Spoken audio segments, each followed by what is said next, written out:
WBCB presents Pro Wrestling Weekly. Enough is enough, and it's time for a change! I can't believe I'm putting my voice to this. Call in with a question or comment at 215-949-3232 or 888-922-2149. Thank you for your irrelevant opinion. And now, here's your host of Pro Wrestling Weekly, Fearon. The first thing you need to do is to tell these people to shut up if you want to hear what I got to say. I'm a broadcast journalist. I have a right to my opinion. Oh, son of a... I am the best on this microphone, in that ring, even in commentary. There's the sound of the bell, and we are set to go. This is Pro Wrestling Weekly, heard here on 1490 WBCB and online at WBCB1490.com. I'm your host, still surprisingly here, Fearon Derry, alongside Lucas the Intern. It's good to be back, guys. Good to be back. I'm actually glad to see Nick this week. And Nick Cataldi. Hey. Pushing the buttons, turning the dials, keeping us on the air. Somehow keeping myself on the air. We're back. Dare I say, happy days are here again. And we haven't even had a single pie. That could be a song. Yes, it definitely could. Wow, what a difference a couple of weeks makes. For those who That could missed be a it, song. I know. I'm just all kinds of You've got a song lyrics. in your heart, don't you? Yeah, and I don't even have any pips either. I don't get it. Oh. Gladys Knight and the Pips. Yeah, I know. I was playing the dullard. Come on. Jeez, oh man. You don't really have to work that hard. Thank you very much. Oh, goodness. All right, so in this hour, I have, from earlier this week, an interview conducted by Lucas and myself with none other than WWE Superstar Dean Ambrose. Lunatic Fringe makes an appearance on BCB, ladies and gentlemen. This is going to be great. Yeah, so that'll be coming up in the second segment. In the meanwhile, gosh, where to start? There's just all kinds of hilarity, hijinks, and I guess we'll get it right out of the way because, yeah, why not? The antics on this past Monday on Raw regarding the Big Show and the Russian flag and the pulling down of it and the subsequent apology since then. Did you catch that? I saw him tearing down the Russian flag, but I didn't hear about the aftermath afterwards. WWE, I guess, kind of realized, maybe we shouldn't have done that. Maybe we shouldn't have... maybe people might be offended by this. Why would they? I understand that it's something you shouldn't, but people should know, like even the government and people that don't watch wrestling should at least know that it's scripted and it's meant for like... They're just using it to get people to cheer or boo depending on what it is. They're using it for fun, and I understand that sometimes, like, there's certain things you don't joke about, but like, I mean, the flag thing... I mean, people like nobody seemed to bat an eye when Ultimate Warrior did it to Sergeant Slaughter at the '91 Rumble when he like ripped up the Iran. Or no, that wasn't. I don't think it was at the Rumble, but like he when he was shooting with Sergeant Slaughter for the title, he ripped up the flag, stuffed it in his mouth. Look, there have been numerous incidents, and I'll go over that in just a moment. But yeah, WWE issuing a brief apology for the Raw segment that featured Big Show pulling down the Russian flag. A WWE.com statement reading, quote, "We at WWE would like to apologize to the Russian people for the incident on Monday Night Raw that could have been construed as disrespect for their nation's flag." Go on, really? I know, yet 23 years ago, I think it was Hogan ripped the Iraq flag in half during his main event match against Sergeant Slaughter at WrestleMania 7. Nobody bats an eye. Fast forward to 97 when Shawn Michaels takes the Canadian flag, sticks it up his nose during a Raw match between Bret Hart and Triple H. And then, of course, Survivor Series 97, Montreal, the Bell Center. Before the match, Shawn dry humping the Canadian flag. And Stay classy, Michael. Stay classy. Stay classy, HBK. But here in the new millennium, people lose their minds. I mean, Jericho, we remember a couple of years ago when he crumpled up the Brazilian flag when they were on a tour in Brazil? Oh, yeah, and then, like, all the police officers, and it took, like, 10 minutes to explain to them that, like... Exactly, and now we have this on Monday, Big Show pulling down the Russian flag. I don't know. Where's that line of, all right, WWE, you're going too far with the national jingoistic pride, and okay, come on, really, it's just a flag. Where's that dividing line? I have no idea. I wish I knew. I don't know. We've, well, I know this is going to hit home for, for good old Harry Barnett over in UK. He's already fuming about this, but for those who missed it this past week, UK wrestling fans, I'm afraid I've got some bad news. Can we have some decorum, please? Well, you're here. Of course we can't. WWE pushing back the WWE Network launch date. They said WWE issuing a statement. The launch of the WWE Network in the United Kingdom will be delayed given discussions with potential partners. This was from Twitter. A launch date will be announced by November 1st.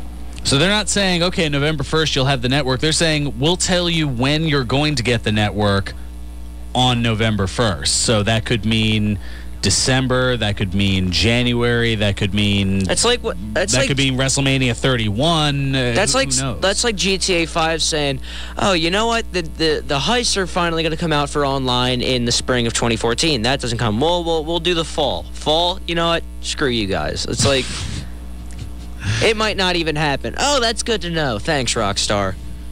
Well, I mean, the UK is a huge wrestling market, so I understand. They're just trying to look for the best deal, and I think by negotiating with potential partners, I think that means they're trying to do something similar to what they did in Canada with Rogers Communications and try to do the same thing with Sky Sports in the UK. Yeah. Which I know is probably more cable knowledge than you would know internationally. Well, I know Sky Sports. I watch Russell Howard's Good News. You're welcome, Barnett. I gave you guys a little shout out. Oh, goodness. Very good. He's going to hate me for that. I don't know why. I just feel like he will. All right. We'll go ahead and get to the phones in just a moment. I'll give Nick a chance to prep that because, we want to keep the second segment clear for the Dean Ambrose interview because it went about 15 minutes or so. So that's why we're getting a lot of the news and notes and bringing it to you ahead of time. Plus, we weren't here the last couple of weeks. For those who missed it, the webisodes are up on the WBCB Pro Wrestling Weekly YouTube page. So go ahead and check that out. Webisodes 5 and 6 for the last couple of weeks while we were off the air due to high school football commitments here at WBCB. I got to tell you what, though, that one Pennsburg game was worth it a couple weeks ago. I just got to say, and another shout out. Here comes the Falcon Pride. Here we go. I'm just saying, we beat Ben Salem 56-0. So October 31st, your boys at Neshaminy might want to look out for on. Just saying. This is not a good year for the Redskins. I know it's a far cry from what got me into the broadcast realm some many years ago when I think you might still have been diaper clad. I mean, I don't know. Age 12 was kind of fuzzy for me. Okay, I shouldn't have made that joke. Okay, well, I'm gonna shut up now. I have no idea where I was going with that. Yeah, I don't know I was going either. to talk about how I called a triple overtime game between Neshaminy and Pennsbury as a high school senior, but then you threw the whole age 12 thing in there, and I got nothing. Here we go. Let me get out of this as quickly as possible. The Rock committing to another film role. As if he doesn't have enough going on, Dwayne "The Rock" Johnson confirming that he will play the lead role in the Jansen directive film. We talked a little bit about the speculation with that a month or so ago.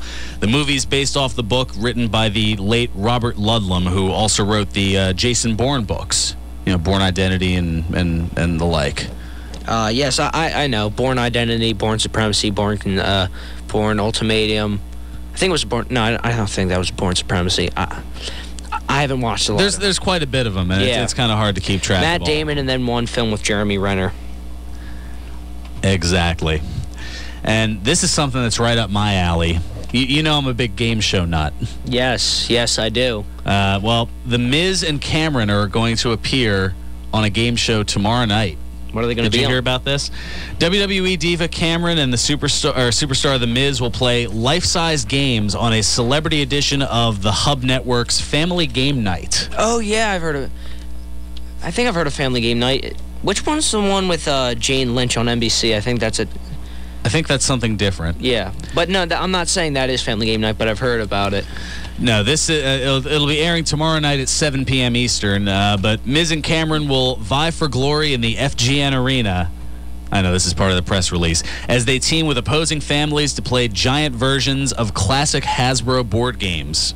Games like Monopoly, Yahtzee, Sorry, Jenga, Cranium, and Operation, just to name a few. So, yes, life-size versions of your favorite family games. Like Ball Buster? There was a game called Ball Buster, so help me. I don't know. Was that a Hasbro game? I don't know if it was a Hasbro game, but it was a family game, so help me, that's what it was called. Well, I mean... It's on YouTube for anybody who wants to know. I was going to say, I've got one better, and it's... Oh, you didn't see this commercial. You can't top this. But go ahead. Oh, I can. I think I can. It's part of my parents' African-American collection, a game that was made back in 1935, and it was like a Chutes and Ladders type game. Right. Yes, you know where I'm going with this. But the game was called, I kid you not, Darkies in the Melon Patch. That's pretty bad. Yeah, that's... I think that was the right reaction to that. No, that's pretty bad. But you see, Ball Buster... We're getting away from wrestling. I hate that. No, let's keep going. Let's keep going. The game Ball Buster, so help me, was on late at night, the commercial. And then the guy, the commentator, would say, you line them up and try to bust your opponent's balls. I think that's pretty bad. I mean, we were in a bar laughing hysterically. I mean, now, this was the TV show, or was this a board game? A real game, a real board game, I guess you would call it, or some kind of a game where you line them up and you make strategic moves and try to bust your opponent's balls. So help me, that's what he said. That's why I have no problem saying it. And yes, because it's a format. Exactly. Well, exactly. And they send the kids to bed, oddly enough, as they're playing the game, and then at the end of the game, the wife wins, and the husband looks at her and says, "You're a real ball buster." And she looks and winks at the camera, breaks the fourth wall. This was a real game and a real commercial. I'm going to need to look this up at some point. Trust me, Ball Buster. It's on YouTube. It's exactly what I said. And so, but the other one, the Darkies in the Melon Patch, is pretty bad too. I mean, yeah. I mean, it's also how different the times were 80 years ago. Well, sure. I mean, that's and that was a game that was on the market, huh? Yeah, that was a board game. Yeah, it doesn't really surprise me because I've got cartoons that are really racist. And also a lot that's of a whole nother discussion. Well, it's the same sort of thing when you think about another ethnic discrimination, like Italians and people like that. Whoa, really, and that carries right over. Right. He's also Italian. What do you mean, whoa, careful now? Yeah, right. And it all just carries right over the back. The name Cataldi didn't catch on. He didn't catch on, No, it's not the fact. It's the fact that if I say something, my dad's going to kick my butt. So I don't know who's going to kick your butt if you say something. Because I can't say. He's going to be a Mahoney Buster. Yeah.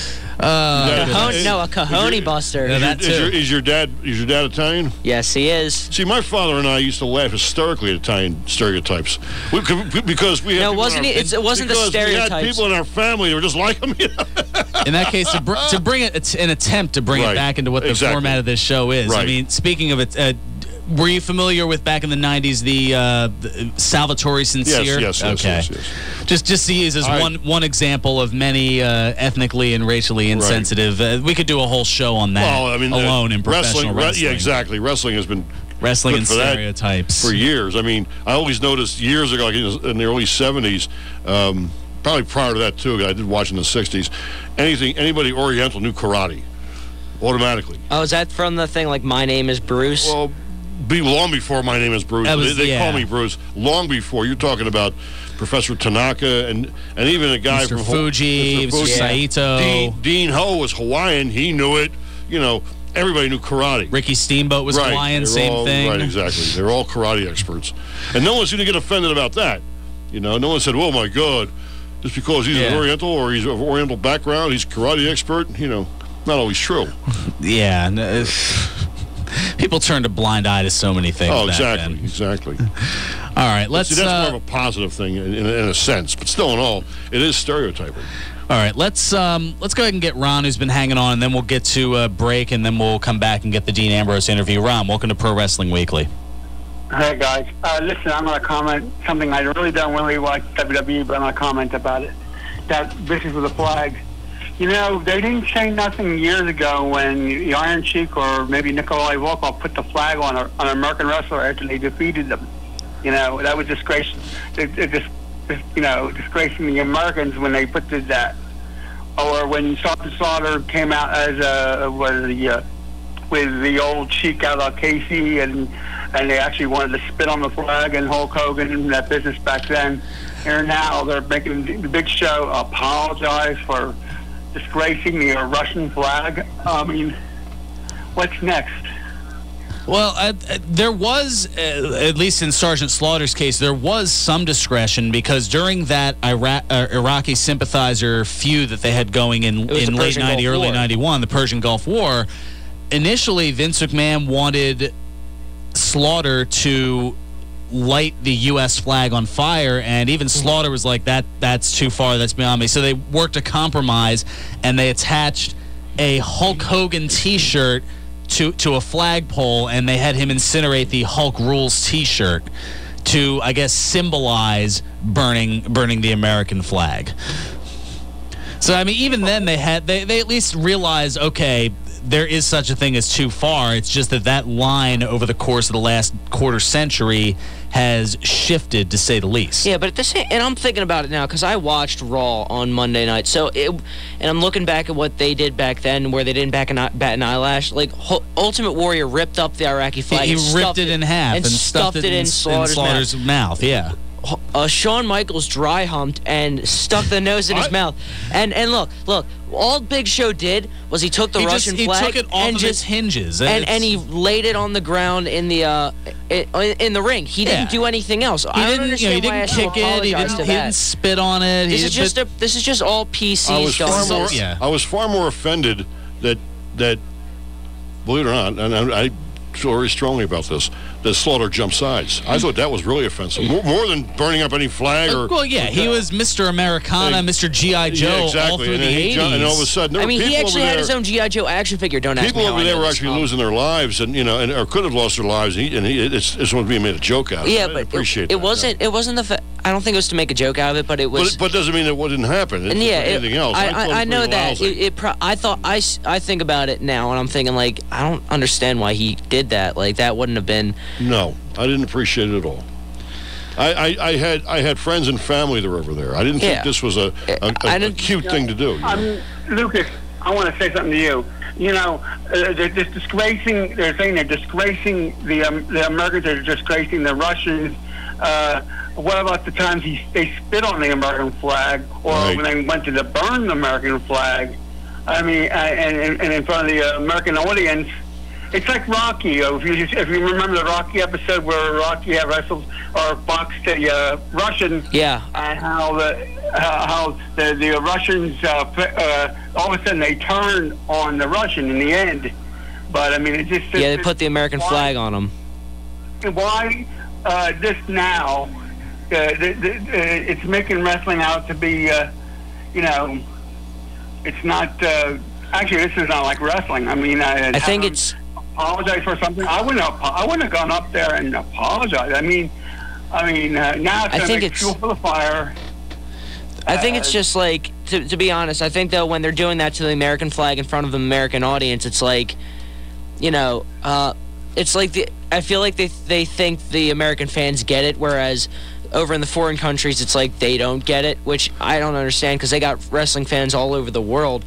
And but we have freedom of speech here. Yeah, and that's like, a large difference. Yeah, that's a large difference. Other countries don't necessarily have that, and right. I think a little bit of it also is Vince McMahon is sticking with what he knows with that jingoistic "Yay America, boo other countries," and with us being as globally united as we are and able to communicate with people across the world in the snap of a finger, that kind of I don't feel that jingoistic pride is as prominent as it was back then, because the world is more integrated now than it was 25, 30 years ago.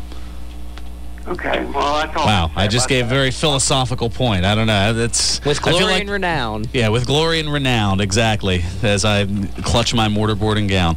All right, Ron, thanks so much for the call. We're late, way late for a break. On the other side, we've got the Dean Ambrose interview conducted earlier this week, and you can check Dean Ambrose in action tonight at WWE Live from the Sun National Bank Center in Trenton, New Jersey. And I want to thank them for for helping the Sun Bank Center, that is, for helping us get the interview.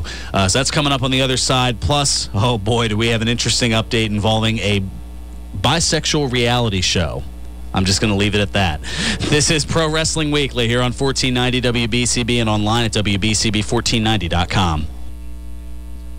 They were being very playfully racist.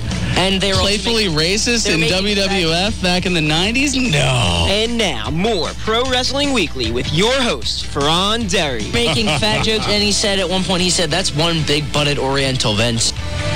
And that big-butted Oriental went on to become a WWE Hall of Famer.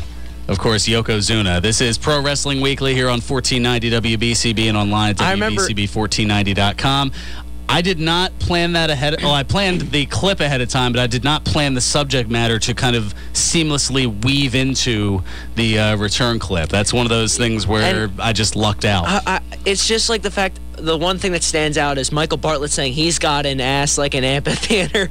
It's just like, and then Vince McMahon. And that is why Rob Bartlett only lasted a couple of months as the color commentator. Did I just call him Michael Bartlett, I think? Yeah, I don't know where you were going with that. Wow, okay, my bad. See, that's all right. Because he's only been there for one. He was only there for 2 months, and it was 5 years before you were born. So, well, I started watching them like. I know, but it's now available on the network for just. Yeah. Wait, $3.99? How much? No, that'll put Vince in the poorhouse. His wife will never make Senate this time. Oh, just like the other 2 times? The third time's a charm. You shut up. Keep telling yourself. Yeah, I know. I feel like I'm going to try out for $50 million. I'm afraid that I'm going to watch it and go back, try out for WWE, and they're going to go back pull and hear this clip up. Just like, oh, really? Third time's a charm? Well, guess what? You're not even going to get in a fourth you're not time. even getting a second chance. You're fired before you're even hired. Although I was going to say, if you make it to WWE and Vince is still around at that point, that in itself will be a miracle. Just because, by that point, I mean, let's say it's a decade from now, Vince by that point will be pushing 80. I mean, thinking about it. Yeah. I don't know. I don't know where exactly I'm going with that. All right, the Facebook feedback coming in plentifully about this. Mike from Jersey chiming in. Let's not forget how much the Iron Sheik has done to USA. Its storyline, again, lighten up humanoids, #FanChamp. Yeah, but at the same time, he's enlightened us with so many amazing tweets over the past couple of years. Oh, my God. Those are some gems. Unfortunately, we cannot repeat them on the air, but they are gems. It's a far cry from the Russia #1, Iran #1, USA Achtu from back in the day.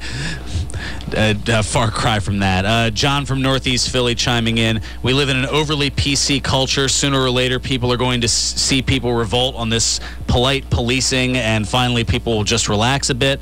Hopefully we move into a Mac culture. I don't know where he's going with that. Still, I thought it was a work to apologize about the flag being pulled down. Think about it. A 2-sentence apology. Still, all you need is a single complaint about something, and right away people try to go after your broadcasting license and so on and so on. Oh, God. He's referencing the shock jock nonsense from back in the day when it was on terrestrial radio. Oh, Opie and Anthony, Howard Stern. That was like I was watching. You forgot Don Imus, okay? Don Imus, yeah, exactly. Right away, everybody goes right to Howard Stern, Opie and Anthony. Don't make fun of Opie and Anthony like that. I'll do just that if I feel like it. They make fun of a lot of people. Jeez, oh man, what are they? But I was watching that to bring that point up. Thank you, John. Make it quick. I was watching the Family Guy thing, and it was like it was in the opening 5 minutes because they never make sense. But it's like Peter wrote a comic strip, and he wrote like a misogynistic comment, and it's like, Peter, you've caused outrage over the internet. Oh my God, bloggers are just going all outrage over one little thing. Yep, pretty much sounds like it. It's like. You say that was a very good Peter impression, by the way. Thank you very much. All right, don't work it too much. My bad. Yeah, a little goes a long way. We'll just leave it at that. And here's something that's also going to go a long way: our interview with Dean Ambrose. Oh yeah. Yeah, let's go ahead and bring that to you because we've teased people with it enough. All right, so yes, earlier this week, Lucas and I had the chance to chat with WWE Superstar, the Lunatic Fringe, Dean Ambrose, and we've got that interview for you right now. Welcome to Pro Wrestling Weekly on 1490 WBCB. Fearon Derry here with you alongside Lucas the Intern DeSangro, and we are chatting with WWE Superstar, the Lunatic Fringe, Dean Ambrose. Dean, how you doing today? Can't complain, man. What's up? Well, it's great to talk with you again. How a lot's changed in the last year and a half since we briefly chatted at WrestleMania 29 Access. At the time, I still remember 3 words that you told me: iron crosses iron, referring to your linking up with the Shield. And boy, has a lot changed in the last year and a half. How's the transition been from leaving the Shield and now being off on your own? I mean, it's been kind of a trial by fire or a touch and go every day, and it was a very abrupt ending to the Shield that none of us really saw coming. So to just hurry up and decide what direction you're going to go in and do it as best you can, as quickly as you can, and get rolling has been pretty exciting and fun. And the cool thing is we all developed a certain reputation with the fans as the Shield for work ethic and standards, what we do in the ring, and the passion and energy we bring every night. So we had that kind of built in the audience graces already. So we had that going in our favor already, and so we're in good positions to go our own separate ways. Whether anybody saw it coming or not, we're in a good spot for it. So it's been cool. It's been fun and exciting, and it's cool to as much as I enjoyed being on the same side as Seth Rollins, man, because it the whole time, being in the Shield, especially when we really started hitting our stride, there like in the last 6 months or so, and the crowd really started to get behind us. They had such a body of work behind us, and we were just knew each other like the back of our hands and could read each other's minds in the ring. And it was with those guys who were both so talented, was just so much fun. And it was so much fun every night to go out there and bust our asses and work our asses off and be really good. And but as much as I enjoyed teaming with Seth Rollins, I really enjoy being across the ring from Seth Rollins. I really enjoy the challenge of facing a guy, quite honestly, who's that good. And as much as I enjoy getting my hands on him, punching him right in his stupid face, and as much as I take enjoyment in just punishing him physically, I also enjoy the challenge of me and him. I get out there and it's like it's like a chess match, because we know each other like the back of our hands, and we've competed against each other quite a few times. So albeit under different circumstances. So every time me and him get in the ring, it's quite a high level of competition, because it's going to be one mistake or one move that makes a difference, and we have counters to each other's counters, and so that's been really exciting to be able to bring Dean Ambrose, Seth Rollins to a big stage, because back before NXT and the Performance Center and Full Sail and all that, me and Seth and Roman too we were kind of felt like we're hitting the wave, in the old developmental system, FCW in Tampa, where we felt like we were on the right to be there, and we did our jobs. Like, we felt like we were kind of like the ugly stepchildren of WWE. We were just being hidden away, locked in this warehouse. Whether that was true, it's just how we felt. And so to be able to, for instance, last night, me and Seth, in the ring with, King John Cena, Randy Orton, and all. It's pretty cool that we were able to, and to be able to, be the big match on SummerSlam and main event Raw in Vegas a month or so ago. To be able to bring Seth Rollins and Dean Ambrose to the biggest stage possible is a cool feeling. Whether I like Seth Rollins or not. Wow, I had about 38 different follow-up questions just based on the last few minutes of where you went. I guess we'll get to the important business at hand. You mentioned wrestling or performing in WWE being a chess match. You're taking on, in a sense, one of the pawns, or I guess as tall as he is, a rook, in a sense, in Kane. This coming Saturday, WWE Live coming this Saturday, October 4th, to the Sun National Bank Center in Trenton, New Jersey. One of the great matches, Dean Ambrose against Kane. Also featured is the Big Show against Randy Orton in a street fight.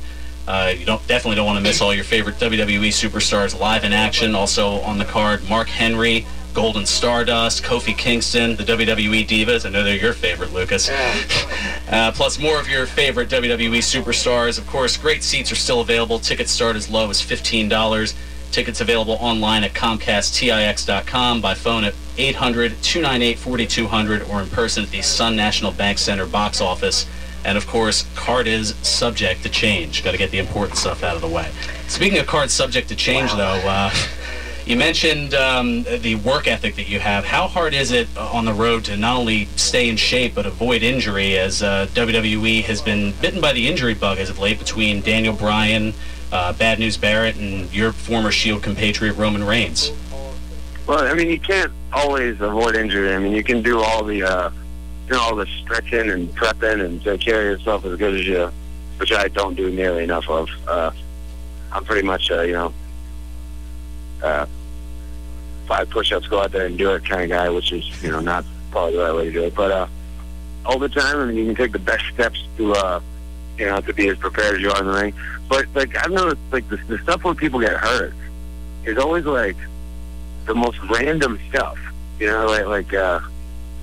Like Sheamus is wrestling with a cast or something, he's wearing it, before the show was on his thumb or something. He just jammed it, making a tag or something, or Wade Barrett. I was out there in the ring when Wade Barrett, he just ran into the barricade like you would any other night, like I do every night, and his shoulder just popped out. I've noticed that injuries happen on the most random stuff that is so simple that you can't prepare for. Probably the closest thing I've had to a serious injury since I've been here was I took a back drop to the floor, I think, from Daniel Bryan on a Raw or something. I tweaked my knee really bad, and I was fine. I just went away in a week. But it was one of those things where you've done a million times, but just that one night, it's a split second off, and it's always the most simple, random things. So I mean, you can't always prepare for that, But you do what you can do. I've been able to avoid. I've done some of the most dangerous, stupid crap imaginable in the last 10 years. And I've been able to avoid any, I've been hurt a lot. But I've been able to avoid, major injuries. I don't think I've ever missed a match because I was hurt.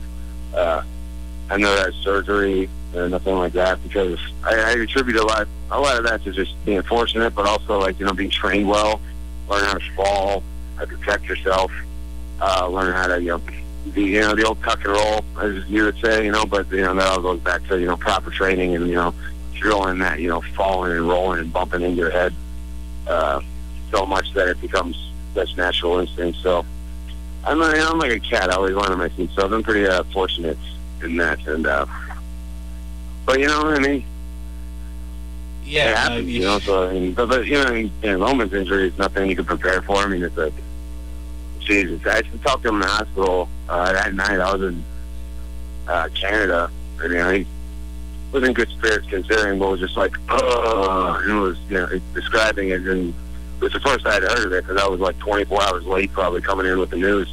And I was like, wait, what happened? What happened here? And just the description of it from a technical standpoint sounded extremely painful, And Brian, that's the thing where, he's been putting his body through the ringer for well over a decade, in any car, eventually you're going to have to replace the muffler, that kind of thing. So, I mean, you prepare as best you can, but, stuff always also happens, but, you just got to be prepared for anything. And you guys most certainly are, and there's definitely a lot of unpredictability, and especially coming from you, but obviously with the name Lunatic Fringe, that's certainly the case. Now, many fans have compared you to legends like Brian Pillman and WWE Hall of Famer Rowdy Roddy Piper. How do you feel hearing comparisons like that? I mean, everybody's always going to get compared to somebody, and I'm a guy that I've literally been watching everything for my entire life, as long as I've been watching wrestling. And so I've been studying and everybody, So I'll pick up a trick from somebody or something might rub off from somebody, but I mean, like, but the list would be so expansive and eclectic that, like, I couldn't even, I've never been like, ooh, I want to pattern myself after this. I literally make everything up as I go along. Like, I usually have no idea what I'm going to do when I go to the ring. Especially on, like, a live event or house show where, where we're not constrained by commercials and, time and so forth. And, I literally just wing it most of the time. And, who knows what's going to come out? You'll get comparisons from some, but, you can't really worry about it. I mean, it's cool, it's flattering, but at the same time, I'm not trying to be the next anybody. I'm trying to be the first and only me, and whatever that amounts to. It could be nothing. It could be something really good. I don't know. But whatever it is, at the end of the day, I want to be me. That's most important. So I just do my thing, Yeah, absolutely. So, so far, so good as far as that's concerned. Lucas, the intern's been chiming a bit here to add a question into the mix. I'll go ahead and turn the mic over to him. Go ahead, Lucas. So, you debuted back in I think it was early 2013. Late 2012, yeah. Late 2012, early 2013. What was it like, your first match out of developmental in the WWE? Were you intimidated at all by the people you were going up against? First match in WWE? Yeah. Our first match, I had like a million dark matches and live events and stuff like that. And those intimidated, no, not really at all, because I kind of had the day I first came to WWE, I was in Philadelphia, and had basically nothing to really. I had a bag and one bag and one box of random stuff, and put them in my junker car and like drove to Florida in one haul. And then my mindset was like, well, looks like I'm going to WWE. This is going to be interesting. See how this plays out, and this is either going to be a huge success or not. So we'll see. But by that point, I was kind of like, I'm not going to sweat this or worry about it. I'm going to go in and do what I do to the best of my ability, and leave it up in fate hands, I guess, So, like, I knew what I can do and bring to the table, and, I know, I wasn't going to be pushed around or be intimidated or let myself, a lot of guys, they beat themselves, because they, the lights and the energy and, all the, it's a big, if you're never been at a WWE Raw before, and there's a lot of people and a lot going on. You're getting rushed around. Last night I'm just running from spot to spot on Monday Night Raw. I do an interview here, thing here, out in the ring for this, doing that. There's a lot to handle. So it can be very intimidating and overwhelming, but I kind of just went through it. All right, we'll see what happens. And so I didn't know, I didn't really have, I didn't attribute that to just, experience and, life experience and wrestling, but but as far as our first match on TV, it was a TLC on a pay-per-view 6-man match, where a lot can go wrong and there's a lot that has to happen just perfectly, and it was the Shield's first ever match, and it absolutely had to be a knock it out of the park kind of thing, and it was that's probably the most trial by fire that anybody's ever debuted in the ring in WWE that I can think of. And, but same attitude, and Seth shared a similar attitude. And,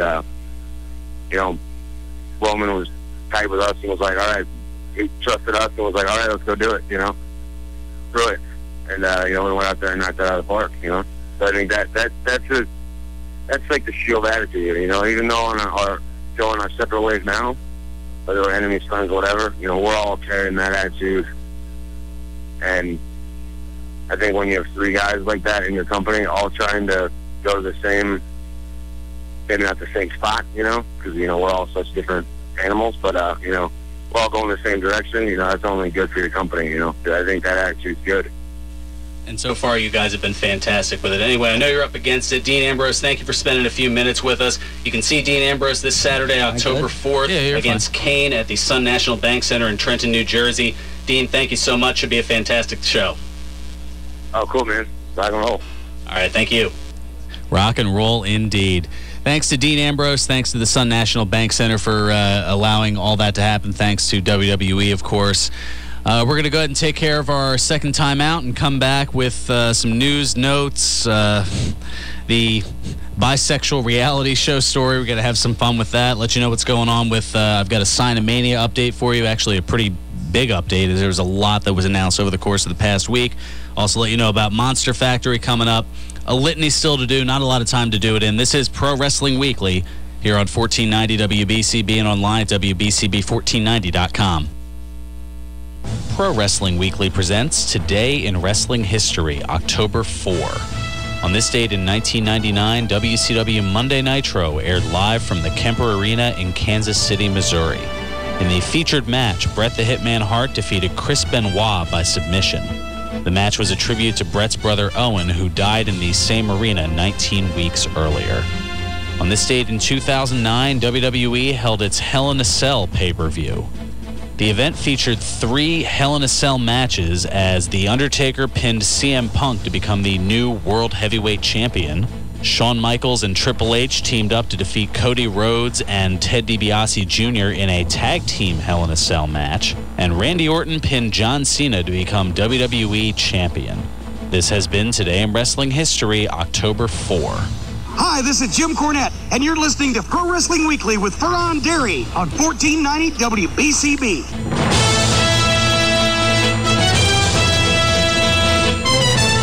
Welcome back to Pro Wrestling Weekly here on 1490 WBCB and online at WBCB1490.com. Fearon Derry here with you alongside Lucas the Intern and Nick Cataldi. Yay. I actually, before we go into our little news, I just wanted to bring up, because listening... Real quick, we got like 6 minutes listening to the left. interview again, it was really cool getting to ask Dean Ambrose a question, and I thank you for that. But I listened to it now, and I was just like, it's hard to sound professional, because you're like, you got to stay cool, but at the same time, you're like, holy crap, I'm talking to Dean Ambrose. Like, Yeah, it takes a while. I'll have to play, off air, because I think the listeners have heard them ad nauseum, but some of the first interviews that I did actually at Sign-A-Mania a couple of years ago, we'll get into that in a little bit. I was greener than Doink the Clown's hair back then and had a lot of those similar kind of internal mark-out moments. It's like, I think I sound pretty good. It's just like, I'm just contemplating now, hopefully, if I get to interview the Hardy Boys, what that's going to be like. I'll give you the off-air critique later. Yeah. All right, I've been teasing this for the hour. I've got to get into it. The Hulkster is mad at his nephew shopping a bisexual reality show. I kid you not. Wrestling legend Hulk Hogan isn't happy that his distant nephew and MMA fighter David Bollea, who goes by the name King David Hogan, is using the Hulkster's wrestling name while trying to land a reality show called My Girlfriend Wants a Girlfriend. Hulk told TMZ that he has only met his nephew twice and that he has no right to use the Hogan name, brother.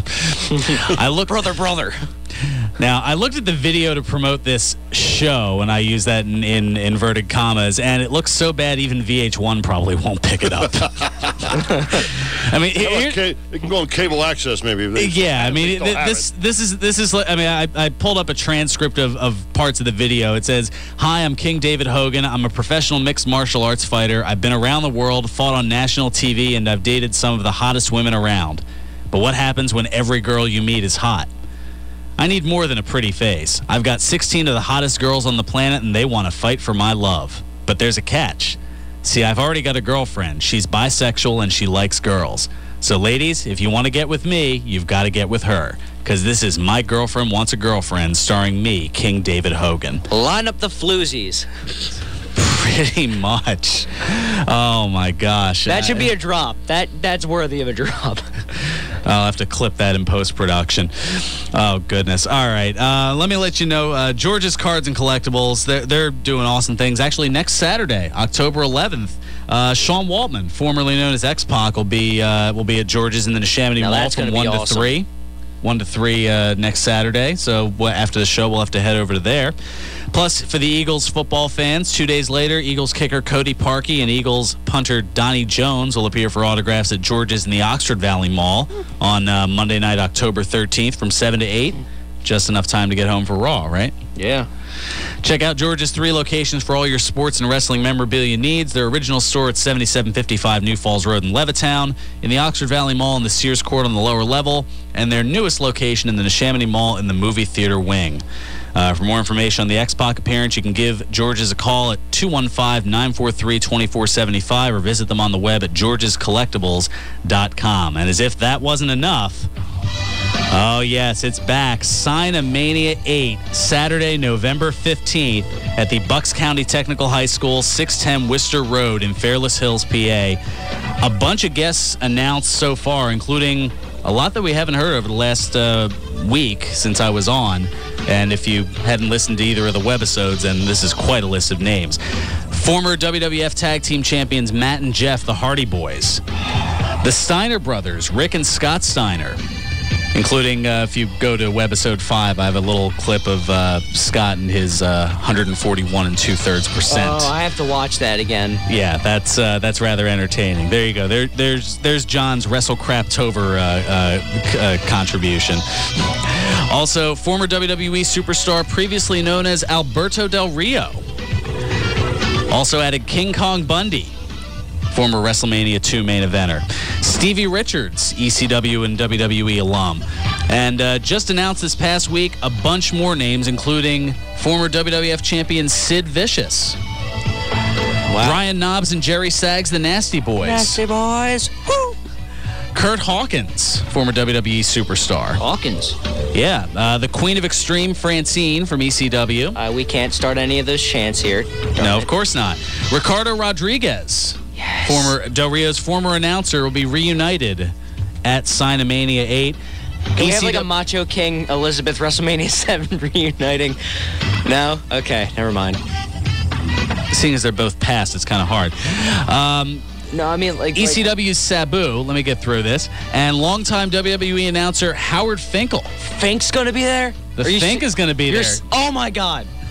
Yes. He's marking out already, and I'm sure a few of you out there as well. Saturday, November 15th, Sign-A-Mania 8, Bucks County Technical High School, 610 Worcester Road.